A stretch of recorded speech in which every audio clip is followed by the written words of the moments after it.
A lot of allegations were thrown against me. I've been out of office for 7 years and 7 months.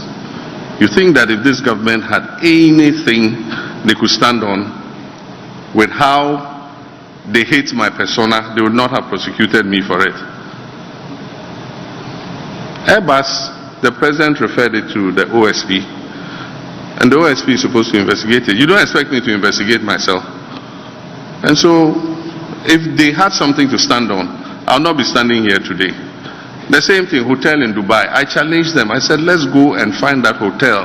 I myself am in need of money. We'll find it, we'll sell it. You give me my small share and government can take the rest. Till today, $10 million for diaries. President Akufo-Addo himself said it, that my government has spent $10 million to import diaries. They've been in office for 7.7 years. Where is the $10 million for diaries? And so I've challenged the MPP and the mudslinging and the lies they've told about me at every juncture to come up with proof of the allegations and prosecute me. I am an adherent of accountability. And I've said anybody who serves in public office should be prepared to be accountable. And that accountability must start with myself. And if they have any allegations that they could prove, they would have done so by now. It's just a political gimmick. When elections are coming, then they start raising all kinds of issues and all that kind of thing. But I remain focused. My commitment is to fight corruption.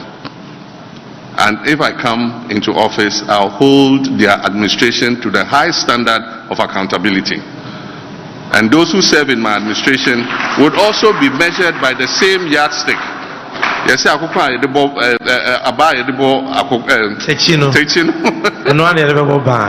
you. And then Achimota Forest and looting of state lands and others.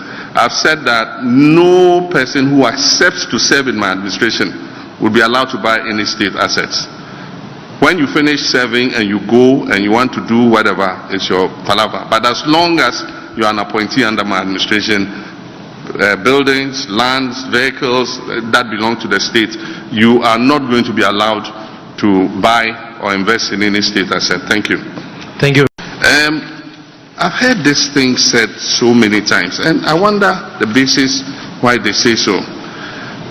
The NDC has no social intervention programs. It's the funniest thing I heard.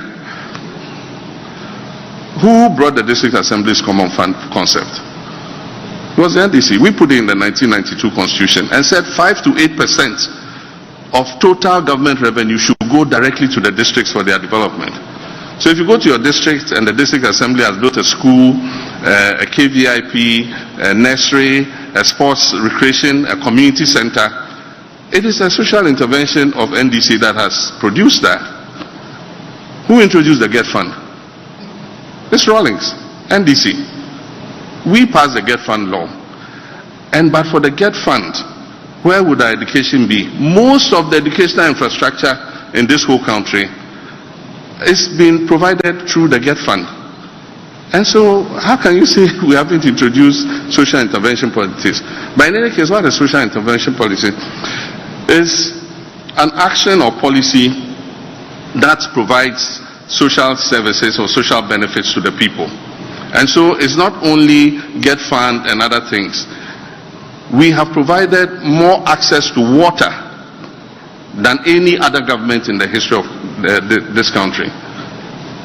When Professor Mills came into government, access to clean drinking water was 58%. By the time we left office, access to clean drinking water was 76%. For Accra alone, we added 40 million more gallons of water. In 8 years, not 1 gallon has been added. And I hear the Ghana Water Company say, oh, Accra is overgrowing its supply of water. It's overgrowing its supply because in 8 years, you have not added a single gallon to it. You must plan and know what your population growth rate is. And you must continue to put in the capacity to bring in more water.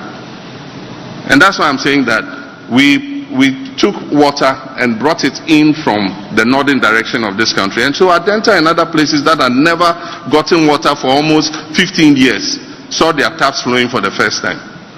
Today, I'm sure your taps flow twice a week or something. If you don't store water, you will run short.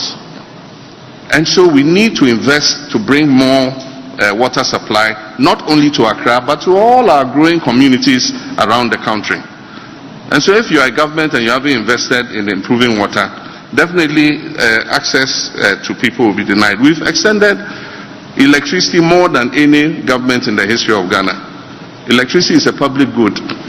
When electricity arrives in a community, it changes the lives of the people very rapidly. People can engage in small-scale enterprises.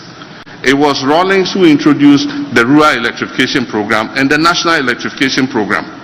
And so today, when we say that Ghana has more than 80% access to electricity, it's because the NDC introduced those policies for us to be able to do so. So how can any person say that NDC has not introduced any social intervention? Even the NHIS. NDC started a pilot in Damango and Nkranza for the NHIS. Implementation started in President Kufuor's time. But what President Kufuor introduced was a mutual health insurance scheme. And so your card, your NHIS card, allowed you to access health services only in the district in which you were registered. Today's National Health Insurance Scheme was introduced by Professor Mills. He changed it from a mutual district insurance scheme to a national health insurance scheme so that your card could access health care anywhere in Ghana you go. And so I wonder what is giving these people this idea. You know, I can refer to free school uniforms and free sandals. The free school uniform policy was introduced by Professor Mills. I can refer to the free textbooks for basic schools. When Nana Jane, seated here, was minister, she came and met a situation where 3 children had access to 1 textbook. By the time she left office as minister, every child in basic education had access to 4 textbooks of their own. If that is not social intervention, I wonder what else is social intervention. Even let's take progressive free SHS. It's a policy, the free SHS. I launched the free SHS. And so you can't say that we have not had any social intervention. If you talk about the cocoa sector, our policy of free fertilizer and free cocoa inputs and free seedlings changed the lives of the cocoa farmers. And if you remember, when I was leaving office, we did almost 1 million tons of cocoa because of the policy that we had of giving these inputs to the farmers free. If that is not a social intervention, I wonder what else is. That argument must stop. And the point even is, these people have done more harm to social interventions than any other government in history. They capped the NHIS, and apart from that, they starved it of funds.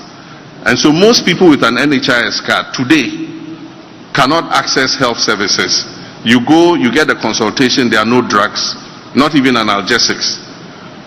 You go to hospitals and they say they won't accept the NHIS card because the NHIS is not refunding their claims. And it's not refunding their claims because this government has starved the NHIS of money. They've starved the District Assembly's Common Fund of money. The Constitution said 5% to 8%. We were giving district assemblies 7.5% of national revenue. When this government came, they reduced it to 5%. And the rest they are putting into the consolidated fund to spend at the center. And even the 5% does not come. If you go and ask any district secretary, he will tell you there is no money. They go begging the MPs to let them have access to the money in their district common fund accounts to be able to do even some of the basic things. And so this government is doing more. Get fund, decollateralize Get Fund, and spend the money in advance. So Get Fund is not able to continue the projects that it is undertaking because the fund has been collateralized. And so this government has done more harm to the existing social interventions than any other government in the history of the country. And so that is my